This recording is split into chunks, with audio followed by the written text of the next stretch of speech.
Magandang umaga, Pilipinas. Live mula sa Pag-asa, DOST at narito na po ang latest sa lagay ng panahon.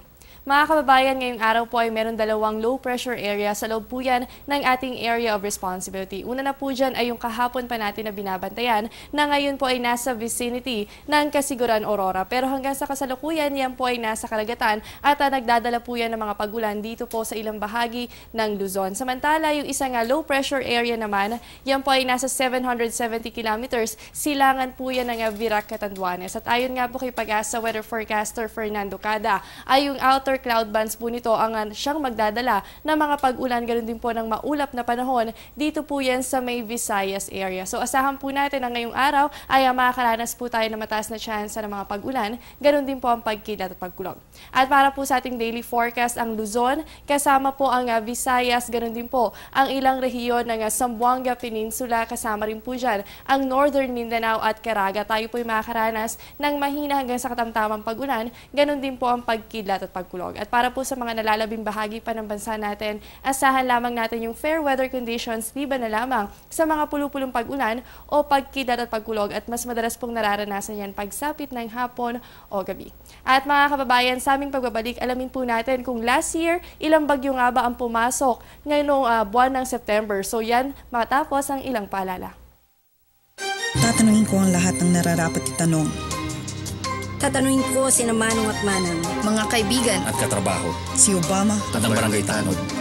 tatanungin ko ang mga taong dapat tanungin para sa mga bagay na dapat ipaliwanag. Para sa bansang kailangan magtanong. para sa kinabukasan ng ating bayan.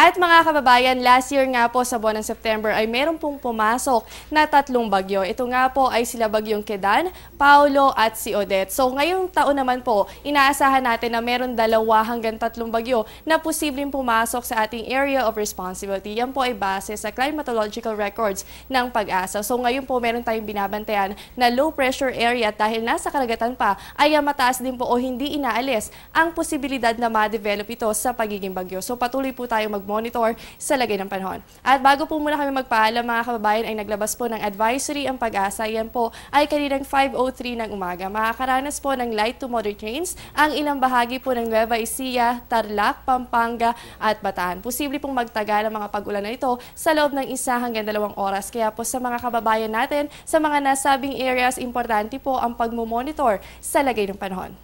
At yan muna ang latest mula dito sa Pag-asa DOST. Manatiling nakatutok sa Panahon TV, kung saan walang pinipiling panahon ang pagbibigay impormasyon. Ako po ang inyong nakasamang inyong weather body, Jessie Basco, na nagsasabing walang dadaig sa taong may alam at laging handa. Magandang umaga.